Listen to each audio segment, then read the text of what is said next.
It's very dangerous. It can be very dangerous if you're not paying attention. One thing in Michigan is, we're the motor city, so we have vehicles everywhere. We drive everywhere. We don't pay attention like we should to pedestrians and to bicyclists on the sidewalk. Hi, and welcome to Sterling Report. In the summer, pedestrians are out and about enjoying walking, biking, and jogging. However, in a community whose main form of transportation is the automobile, a summer stroll can turn deadly. The Sterling Heights Police Department stresses to avoid distracted driving. This goes especially in areas known for having foot traffic. Well, as drivers, the first thing that we want to make sure that when they're driving, we don't want them distracted. We want them paying attention to the road. The first and the biggest thing that we can ask is put your phones down, put your coffee down, don't be attending to pets or passengers in the vehicle. That way you can see what's going on. Don't have a bunch of things hanging from the rearview mirror. Not only is that a 2-point moving violation for obstructed vision, but it could also block your vision of somebody's child trying to cross the road. Lieutenant Burgess also explains that it isn't just distracted drivers that are causing unnecessary risks. As pedestrians, we want pedestrians to pay attention as well. Don't have earbuds in. Don't be focused on your phone. That text that you're trying to send as you're trying to cross the road could cost you your life. For motorists, it isn't those that are just driving straight through an intersection that are a danger to pedestrians. They're in such a hurry to make particularly a right-hand turn, they never turn their head to look on to their right to see whether or not that sidewalk is clear of somebody either riding a bike or walking. And the only thing that we have them do is driver will pull up and just look only to the left to see if vehicular traffic is clear. They don't look for the pedestrians, and that's when we have many of our crashes. Vehicles coming to a crosswalk with a possible obstruction are given these tips when turning right. And we come to an intersection, before you cross the sidewalk, you have to make certain that the sidewalk is clear and that no pedestrians or bicyclists are coming. If they are coming, you have to yield the right of way to them. They have the right of way. You're not allowed to obstruct the sidewalk in any way. If you pull up to a sidewalk and you can't see beyond it, if there's room for you to move beyond the sidewalk before you cross into the intersection, that is allowed. You can move beyond the sidewalk so as not to obstruct the sidewalk for pedestrians or bicyclists, when you approach it at a red light, so that way you can complete your turn. The Sterling Heights Police Department told SHTV that pedestrians who don't use crosswalks assume all liability and should use extra precaution. And finally, they offer this safety tip. One more thing for pedestrians and the bicyclists when you're crossing the street, make certain that you, if there are vehicles there, that you make eye contact with them. One of the most dangerous things you can do is try and cross in front of a vehicle that doesn't know you're there. So you want to make certain that you're looking at this vehicle. If it is blocking or obstructing the sidewalk, wait for them to clear or go behind them. If they're not looking at you, not making eye contact with you, but the vehicle behind you does see you, make certain you go behind that vehicle. You never want to cross in front of a vehicle that doesn't know you're there. First place winner of the float contest for the Memorial Day Parade. The Sterling Heights Arts Commission honored the 2 top floats from the 2016 Memorial Day Parade. Boy Scout Troop 154 was awarded the best float. Well, for Scouts, it's a way for us to honor our veterans, but especially those who sacrificed so much for us. We're involved with many service projects in the city and in the community. This is one of the ones that our boys and our leaders and families really enjoy doing. It's a way for us to give back to the community in a very visible and wonderful way. The American Polish Century Club finished as the runner-up. We were proud to be in the parade, also with all our other members that helped us out. It was a community and club organization event. And we appreciate all the veterans that came out, all the flag holders that came out, all the crowds that supported us.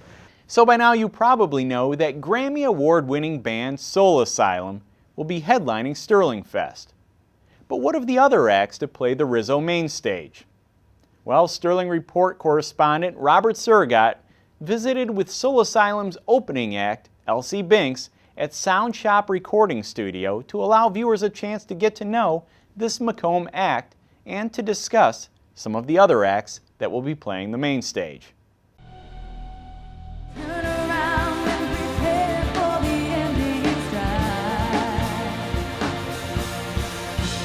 Aaron, who is Elsie Binks? That is an interesting question. Elsie Binks is the band. It used to be just me. I was going to use it as a stage name, but then these people kept falling into place and they were like, I want to be a part of this project and I want to be part of this project. And so it kind of just became the band, I think, more than anything at this point. So I in my opinion, Elsie Binks is the band.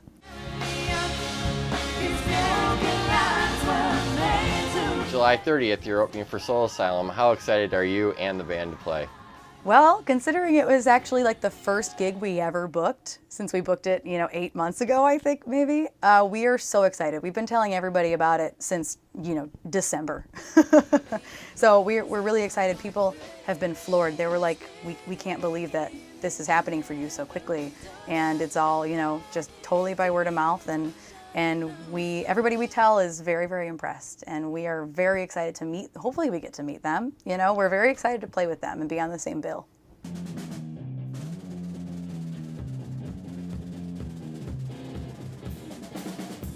When you started the CD, did you think it would become like a second career for you, or maybe your primary career actually? I was hoping it would. I'm still hoping it is, absolutely. My dream is to be able to, completely fund my life on music, and I've been pretty lucky to be able to do that with E3 Detroit, with the bands that I'm in, with like DRB and First Call and stuff, but I'm really hoping to make Elsie Binks right up there with those. It's my understanding you're currently working on your second album. Mm-hmm. What can fans expect from this album? The next album is a little more rock than pop, which is always the direction we've been going toward.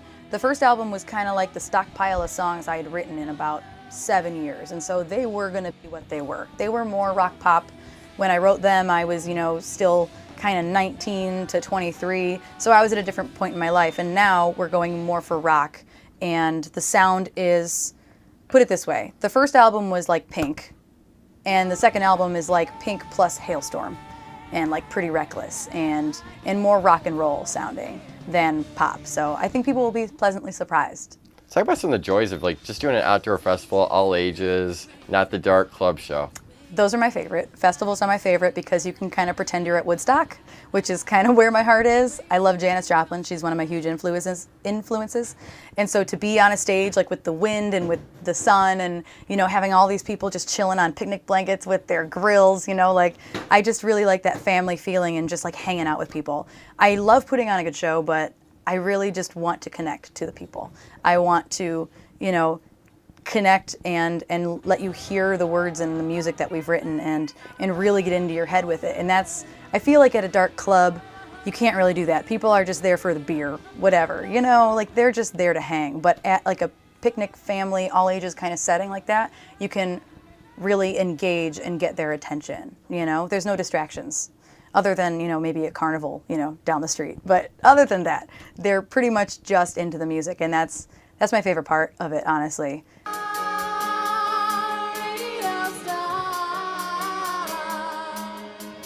Also playing at the Sterlingfest Rizzo Main stage at Dodge Park on Thursday night will be the Square Pegs. They've played the festival a few times in the past, and we recently ran into Lish from the band to get her thoughts. Oh, we're super excited. We have some new material that we're excited to play that we've been working on, and we love playing Sterlingfest, so we're happy to be back. What's it usually you're in the bars, the casinos, to do an outdoor festival all ages? What's that mean for the group? Oh, it's just we love the summer gigs like Sterlingfest with the kids dancing and the weather being awesome and everybody just sitting out in the park. To us, it's just something different and fun and refreshing to do. The Square Pegs will not be the only returning act this year, as The Shy, a local favorite, opens up on Thursday night. The rock trio is known for their brand of 70s and 80s acoustic rock. The band, who has been together since 1983, plays both covers and originals. Friday night sees a special double bill as Fleetwood Mac Mania, a Toronto band who tours North America with their tribute to both Fleetwood Mac and Stevie Nicks, returns to Dodge Park.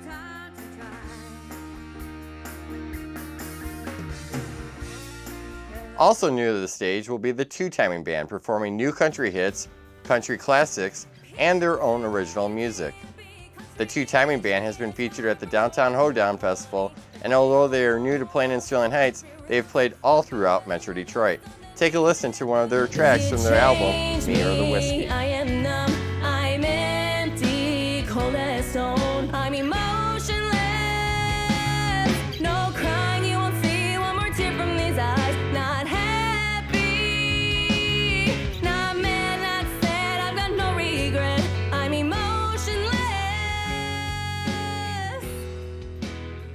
All of the main stage shows begin at 6:30 p.m. during Sterlingfest.